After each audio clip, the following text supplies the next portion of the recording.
Yahoo! Hello, hello, hello mga masters at mga ka-G! Good morning, good morning, good morning, good morning po sa inyong lahat dyan sa Pilipinas at sa buong Asian countries at kung saan man kayong lupalop ng ating daigdig ay hayaan nyo muna kami ni G. Nabatiin po kayo ng good morning, good noon, good afternoon, good evening at good night na po sa mga handa na matulog. At welcome aboard sa ating Tuesday episode ng ating G. Kita ka muna sa mga labs mo. G, Daddy, Health and Lifestyle Tips. Ayun, ay kahapon po, ay nag-lecture po tayo about outdoor earthing.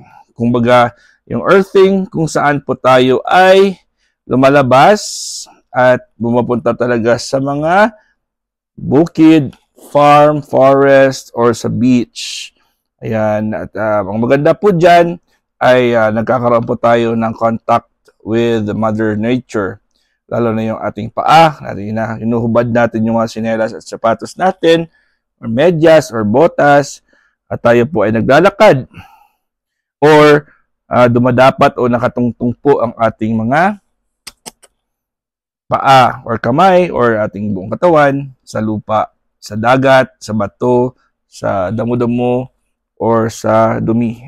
Yung hindi naman dumi, pero yung lupa na ano talaga, yung natural na lupa na walang halong semento. Diba? So, nagkataon na yung habang ako ay nag-prepare, ay yung aking laptop ay nag-reset.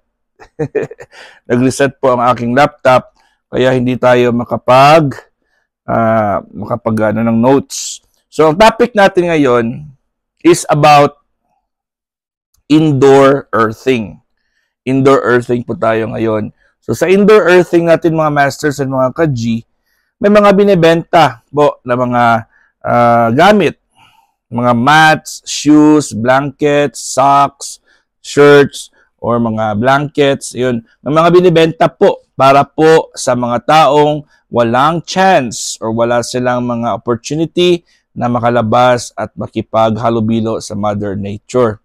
So, yung mga gamit na yan ay binibenta po siya. Hindi tayo nag-advertise, pero meron mga nakasaksak po yan, naka-ground po yan, mga grounding, mga natural, mga indoor grounding na mga gamit. Okay? So, ito po ay isa sa mga way sa mga tao para hindi po sila, siyempre, tested and proven naman po ito, pero syempre alam naman natin na meron naman tayong mga ibang mga skeptics na hindi talaga nagbibilib sa mga ganyan. Right? So, sasalita muna ako hanggang sa maging okay na po yung ating slides. Okay? So, halimbawa, yung schedule mo sa umaga, Monday to Saturday yung work mo, sa umaga pa lang, trabaho mo na alas 6, alas 8 ng umaga, hanggang sa umuwi ka na ng alas 6, alas 7 ng gabi, hanggang sa pagdating mo sa bahay nyo, ay wala ka ng time, luluto ka pa, wala ka ng time talaga na maglakad-lakad. Unfortunately, sila po yung mga taong hindi nakakapag earthing or grounding. Diba? Hindi sila makakapag naturally ground or nakakapag earthing. So, ito po, thank God, at meron silang mga na-invent na mga gamit para dyan. At habang po ay nag-update yung aking laptop, si G ay nagpa-kiss-kiss muna sa daddy. At ayun, ay super love talaga ng G natin ng daddy. Right? I hope po mga masters and mga G, mga ka-G, may natututunan po kayo sa ating mga lectures, di ba? Kaya ito po ay piniprepare ko naman talaga. Random siya kung minsan, pero once na lately sa buong October po ay kumuha na tayo ng mga series of lectures. Okay? So, series of lectures na po dahil po ay susunod-sunod na po ang mga topics natin. So, first natin na topic last time is hypertension. No? Diba? Nag-benefit ba kayo sa lectures natin about hypertension? Okay, type po nga kayo ngayon. Mag-type po kayo habang po, kung nakikinig po kayo, baka naka-mute na rin po kayo ha. Siyempre, kung mag-type kayo ng comment kayo dyan sa baba, no? Comment kayo dyan na nakikinig po kayo at thumbs up or mag heart po kayo dyan or mag-emoji po kayo dyan, or mag-comment kayo kung ano yung natutunan nyo sa ating mga lectures. At kung gusto nyo pa po pagpatuloy ang ating mga lectures, di ba? Kasi maganda naman talaga yung layunin ko. Pero syempre, kahit na ano kaganda yung ating topic, kung hindi naman kayo nakikinig, di ba? Or hindi naman pala ako effective na lecturer, di ba? So, ito po ay sinishare lang naman natin ito para naman sa kaalaman ng lahat kasi kawawa naman po tayo, di ba? Tayo po ay super busy at dito tayo nagkikita-kita sa YT World. Ako naman yung ako palagi nyo akong nakikita. Hindi naman ako talagang active talaga. Pero syempre, yung aking layunin po ay syempre may ibigay ko rin sa inyo. Makashare din po ako ng mga benefits, mga beneficial information para po sa inyong lahat. Dahil po, ang ating goal dito sa YT World is, syempre, long-term. Long-term po yung goal natin dito. Establish tayo mga maganda, mga pagkakaibigan dito. Hindi pagkakaibigan, ha? Walang ibig, pag-ibig, ha? Pagkakaibigan, kaibigan, hindi kaibigan. O, diba, mga masters? Kita niyo yung sweet-sweet ng aking Gio. Super love talaga ng Gian si Daddy. So, ngayon po ay hinahanap na natin yung aking nakuhang lecture kanina. Ito na po. So, indoor earthing na po tayo, mga masters. Ayun, no?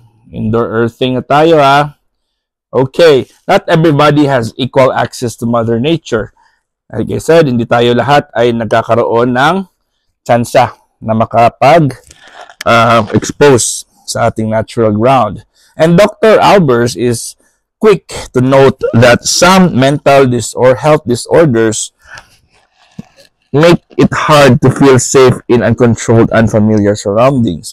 Meron may mga sakit po sa mental issues or disorders na hindi sila basta-basta makalabas para makapag-grounding or makapag-earthing, di ba? So, enter indoor earthing. Ito, welcome daw, sabi nila. I-introduce na tayo sa indoor earthing. There's a whole cottage industry dedicated to bringing the benefits of the great outdoors inside. So, dahil po sa mga technologies, marami na po ang companies ang nag-start na gumawa ng mga gamit or ng mga merchandises or mga equipments para po dalhin po ang labas sa loob. Grabe na dalhin na nila yung labas sa loob. Okay? So, you can buy these products. You can buy products that claim to bring the energy of the earth to you. So, ano mga examples niyan? Yan po ang sabi ko kanina. Halimbawa po niyan, nahulog na naman ang aking phone. Ano ang mga halimbawa po niyan? Siyempre, mats, shoes, blankets. Di ba na-mention ko rin kanina yan? Yan. Mattress pads, adhesive patches. Okay? So, ano bang example niyan? Maghanap tayo ng example niyan. So, halimbawa, dito tayo sa grounding blanket. G natin, no? Ang kulit ang aking G ngayon, mga masters. Arangguy. Gusto niya kasing lumabas eh. Hindi ito advertisement, ha? Hindi ito advertisement, ha? Hindi ito paid na product para i-promote natin. Okay? So, ito ang halimbawa ng Huga grounding blanket for improved sleep or queen size. Polyester, cotton. At meron po siyang saksakan, no? Yung mga example lang po ito, ha? Hindi tayo nag-advertise, ha? You know, ayun ang itsura niya. Blanket siya, pero meron po siyang saksakan. So, nag-ground po siya. Next naman, ito naman, grounding blanket, sleep better and feel calmer. Ganun din po yung itsura niya. Meron din po siyang ground. O, diba? Ano naman ang itsura ng grounding shoes? Ito naman ang grounding shoes. Parang ano yan? Ito. Nag-ground po siya. Parang natural yung sa ilalim niya.